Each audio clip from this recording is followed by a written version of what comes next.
Assalamualaikum warahmatullahi wabarakatuh. Kita berjumpa kembali pada pelajaran fisika. Pada materi fisika untuk chapter pertama, kelas 12 semester 2, yaitu relativitas Einstein. Semoga kita selalu diberikan nikmat kesehatan dan kekuatan, juga keluarga kita, sehingga kita dapat beraktivitas kembali seperti biasanya.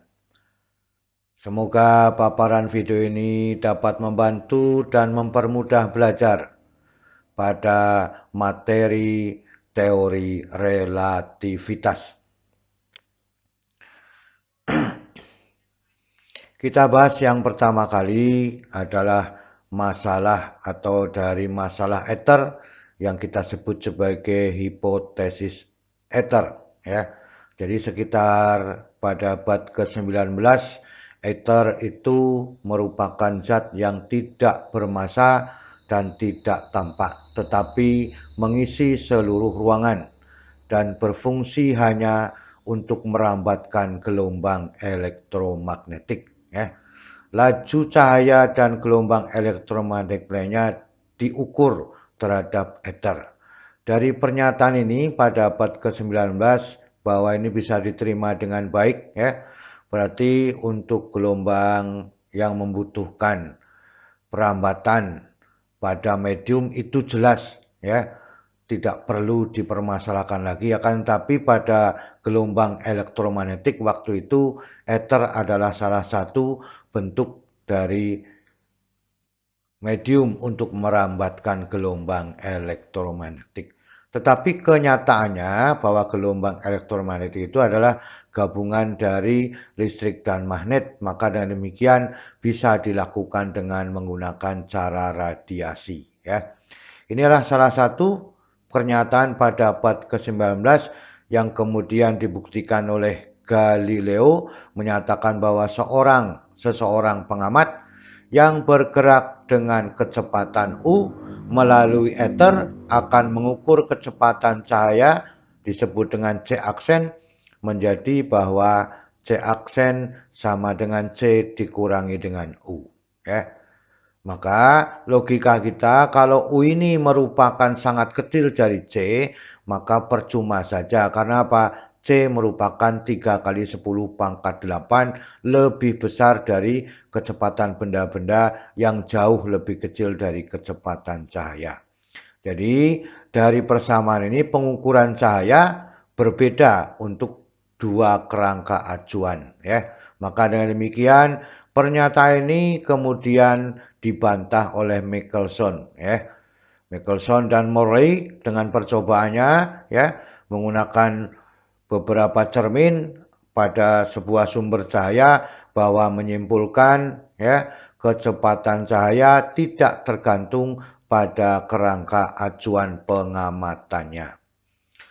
Pengamatan kelajuan cahaya di berbagai kerangka acuan yang dipakai akan menghasilkan yang sama. Jadi sekarang kalau dikatakan pernyataan ini terbukti dengan jelas, ya.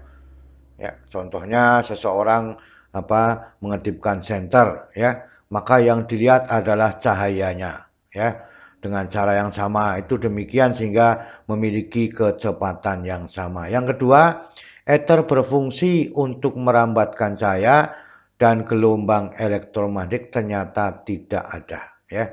Karena apa? Salah satu buktinya cahaya dan gelombang elektromagnetik adalah bisa merambat pada vakum atau ruang hampa udara.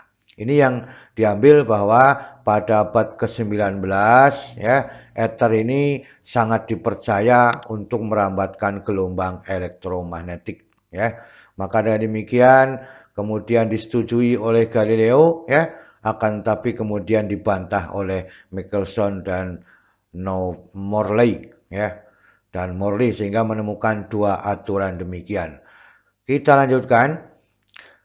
Einstein juga memberikan fungsi yang sangat besar terhadap teori relativitas, ya, sering disebut sebagai teori relativitas khusus. Maka berdasarkan dari pernyataan Michelson dan Morley mengajukan dua postulat atau mengajukan hukumnya, ya, bahwa azas relativitas, ya, hukum-hukum fisika mempunyai bentuk yang sama di setiap kerangka acuan inersia. Kalimat ini sangat jelas dan sangat pasti pada contohnya pada hukum kedua Newton, ya. Pada hukum kedua Newton. Maka dengan demikian salah satunya bahwa percepatan akan berbanding lurus dan searah dengan gaya yang bekerja, ya. Hukum Newton kedua akan berlaku di mana saja, ya, dengan menggunakan acuan pada benda sebagai partikelnya, ya. Maka dengan demikian azas yang pertama ini juga berlaku pada benda tegar, ya. Semuanya akan berbentuk sama persamaannya, ya. Kerangkanya juga sama, ya. Arah geraknya juga sama. Yang kedua, ya, dari aturan yang kedua yang diberikan oleh Einstein, ketidakperubahan laju cahaya, ya. Artinya kecepatan cahaya tetap, yaitu besarnya 3 kali 10 pangkat 8 meter per sekon. Laju cahaya mempunyai nilai yang sama di semua kerangka acuan, ya. Maka dengan demikian tidak tergantung pada gerak sumber atau pengamatnya, ya. Salah satu bukti bahwa kita lihat bahwa lampu pada pesawat terbang itu, ya, itu mudah dilihat cahayanya dulu daripada bentuk yang lainnya.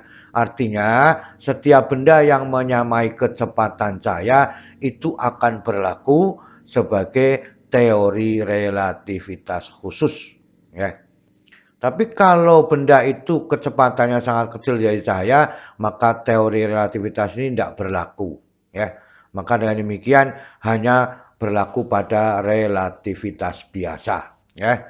Contohnya pada dua benda dengan kecepatan V1, V2, kemudian sangat kecil dengan cahaya, kecepatan cahaya, maka kalau dia berlawanan arah, maka kecepatannya harus jumlahkan V1 sama V1 tambah V2, tapi tidak berlaku pada relativitas khusus, ya. Maka dengan demikian dua benda bergerak searah relatif terhadap bumi, ya, dengan kecepatan V1 dan V2. Besar kecepatan benda satu terhadap bumi adalah, ya, maka kecepatan V-nya relatifnya itu sama dengan V1 ditambah V2 dibagi dengan 1 ditambah V1 dikalikan dengan V2 dibagi dengan C kuadrat. Apabila V1 dengan V2 mendekati kecepatan cahaya. Maka dengan demikian V1 merupakan kecepatan benda satu terhadap relatif yang kedua. Maka V2-nya adalah kecepatan benda kedua terhadap bumi, maka kecepatan V1, ya, terhadap bumi inilah persamaan yang diinginkan dengan C adalah kecepatan cahaya 3 kali 10 pangkat 8 meter per sekon. Ya, inilah salah satu bentuk teori relativitas khusus menurut Einstein, ya. Ini sudah dibuktikan dengan kekuatan yang sangat besar pada benda-benda yang yang menyamai kecepatan cahaya, yaitu pada waktu Perang Dunia Kedua adanya bom atom pada Hiroshima dan Nagasaki, ya. Kita lanjutkan pada contoh soal. Kita lihat pada contoh soal yang pertama. Jika seorang yang ada di atas kereta bergerak menyalakan lampu, ditunjukkan bahwa kecepatan cahaya yang berasal dari lampu tersebut terhadap pengamat yang diam tetap merupakan kecepatan cahaya. Artinya relatif terhadap keretanya. Jadi seorang itu menyalakan itu relatif terhadap keretanya, maka kita sebut dengan C. Kita bahas bersama-sama. V1 kecepatan cahaya relatif dengan kereta. Karena yang membawa adalah orang tersebut disebut dengan C. Ya. Oh, ini V2, ya. Ini V2 sama dengan kecepatan kereta terhadap pengamat. Ini maaf V2, ya. Maka tunjukkan bahwa V sama dengan C. Maka V sama dengan V1 ditambah V2, ya, ditambah dengan 1 ditambah V1 kali V2 dibagi dengan C kuadrat. Maka dengan demikian C ditambah V2 ya. C ditambah V2, maka dengan demikian 1 ditambah C ya dikalikan V2 dibagi dengan C kuadrat. Maka dengan demikian disamakan penyebutnya ya, maka C kuadrat ditambah V C dikalikan V2 dibagi dengan C kuadrat kan itu.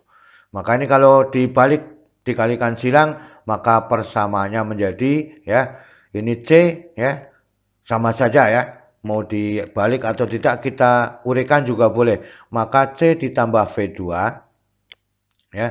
C ditambah V2 ya dibagi dengan C perkalian C ditambah V2 dibagi dengan C kuadrat. Maka dengan demikian ya menjadi C kuadrat dibagi dengan C ini. C ditambah V2 dibagi C ditambah V2 adalah 1, maka C kuadrat dibagi dengan C, hasilnya V sama dengan C. Artinya dalam soal ini siapapun yang akan menyalakan lampu sebagai sumber cahaya dianggap sebagai kecepatan cahaya ya. Inilah yang diinginkan pada relativitas khusus ya. Kita lanjutkan pada soal yang kedua. Sebuah kereta dengan kecepatan 15 meter per sekon. Seorang anak di dalam kereta bergerak dengan kecepatan 1 meter per sekon. Searah dengan gerak kereta. Berapa kecepatan anak tersebut terhadap bumi? Menurut gerak relatif non-relativitas. Berarti tidak menggunakan relativitas khusus. Kemudian yang B, bergerak relatif secara relativistik ya. Maka dengan demikian kita lihat ya V1 sama dengan ya 1 meter per sekon. Ini kecepatan dari anak tersebut. Kemudian V2 adalah kecepatan kereta 15 meter per sekon. Berapakah V relatifnya ya? Kalau kita tidak menggunakan relativitas khusus, berapa V-nya ya? Kalau kita menggunakan relativitas khusus. Kita ambil soal yang pertama ya, maka V1 sama dengan ya menurut pengamat di bumi adalah V1, V sama dengan V1 ditambah V2. Maka yang dilihat sebenarnya yang paling besar adalah kecepatan pada keretanya. Maka ditambah dengan 1 sehingga V kecepatan anak relatif terhadap bumi itu 16 meter per sekon. Jadi harus menjadi lebih besar. Maka pertanyaannya itu lebih mudah kita lakukan dengan cara demikian. Kalau tidak menggunakan relativitas khusus karena kecepatan V1 dan V2 jauh lebih kecil dari kecepatan cahaya. Itu. Yang B, kalau kita menggunakan relativitas khusus, maka V sama dengan V1 ditambah V2 dibagi 1 ditambah V1 kali V2 dibagi dengan C kuadrat. Ya. Maka dengan demikian 1 ditambah 15 ya. 1 ditambah 15 kemudian disamakan penyebutnya C kuadrat ditambah 15 kali 1 tetap 15 dibagi dengan C kuadrat. Maka dengan demikian 16C kuadrat ya. Ini diambil kalikan silang ya. Maka dengan demikian 16C kuadrat dibagi dengan C kuadrat ditambah 15. Kita lihat C kuadrat ditambah 15. C-nya saja 3 kali 10 pangkat 8. Kalau dikuadratkan berarti 9 kali 10 pangkat 16. Ditambah 15. Berarti 15 ini tidak ada artinya. Tetap sebanding dengan C kuadrat. Maka dengan demikian 16C kuadrat dibagi C kuadrat sebanding dengan 16 meter per sekon. Artinya untuk kecepatan yang sangat kecil dari cahaya maka tidak berlaku teori relativitas khusus. Hanya berlaku penjumlahan dari kecepatan biasa yaitu V1 ditambah dengan V2. Ya. Mana yang searah, mana yang berlawanan itu yang kita ingat pada non-relativistik.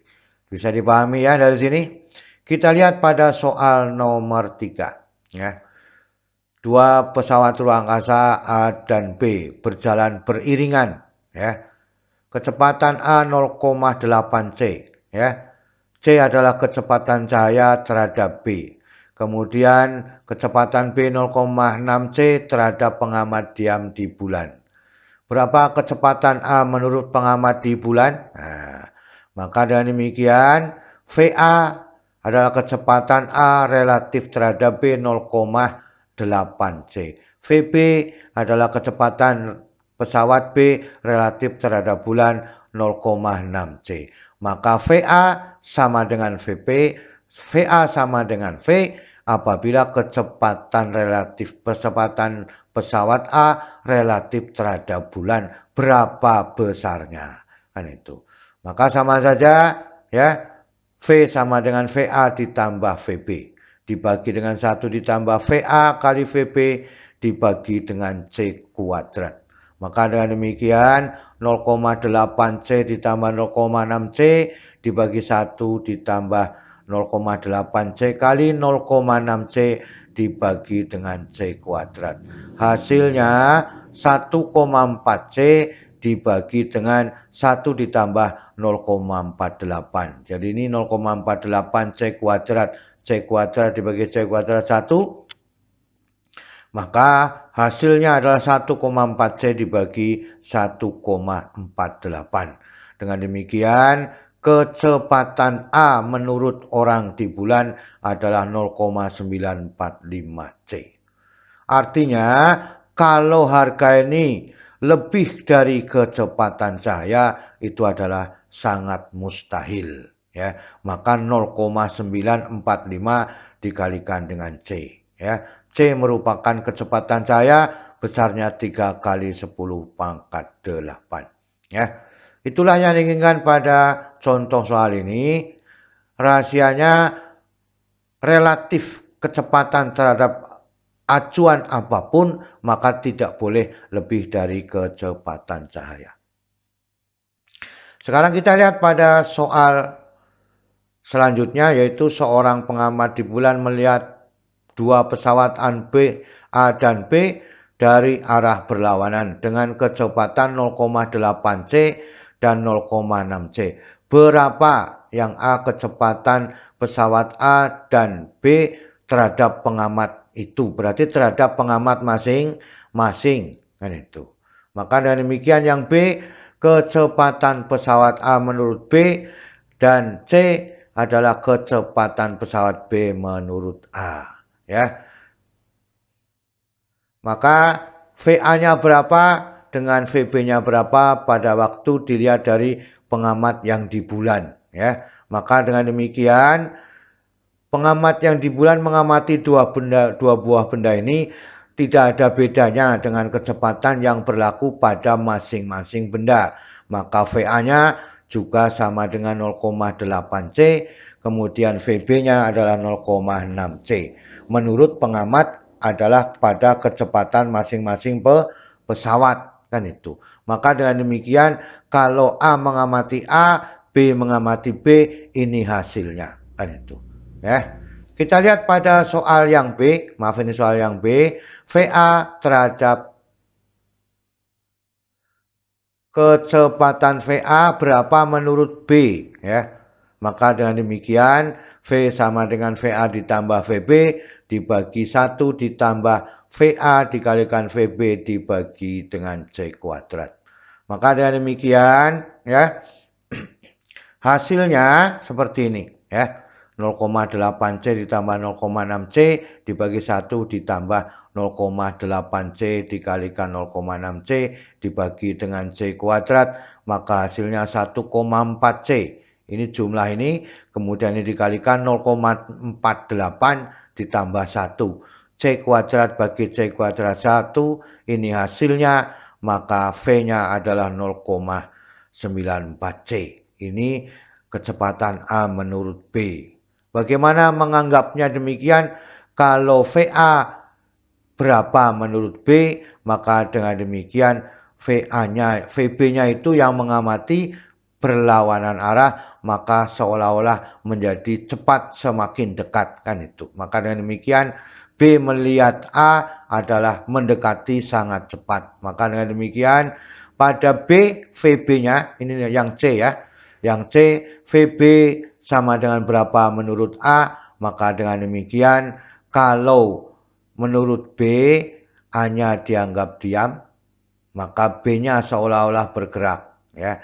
Tapi kalau B maka dikatakan B-nya diam, A-nya seolah-olah bergerak, maka dengan demikian ketemunya akan sama besarnya yaitu 0,945. Silakan digunakan logika untuk mengambil persoalan ini ya, supaya kita mudah mengambil persoalannya. Kalau kita mengamati dua buah benda, kita diantara dua benda tersebut kita mengamati salah satunya, maka seolah-olah yang di depan kita akan berjalan lebih cepat ya. Kalau mendekati, maka yang di belakang kita tidak teramati kan itu. Ya. Itulah keseluruhan materi pada teori relativitas untuk relativitas khusus pada postulat yang dikeluarkan oleh Einstein ya. Dan contoh soalnya semoga bisa kita pahami semua sehingga kita bisa menyelesaikan persoalan-persoalan pada teori relativitas khusus ya. Selalu semangat belajar ya, dan selalu berlatih ya, sehingga kita dapat menyelesaikan persoalan-persoalan pada fisika. Terima kasih. Wassalamualaikum warahmatullahi wabarakatuh.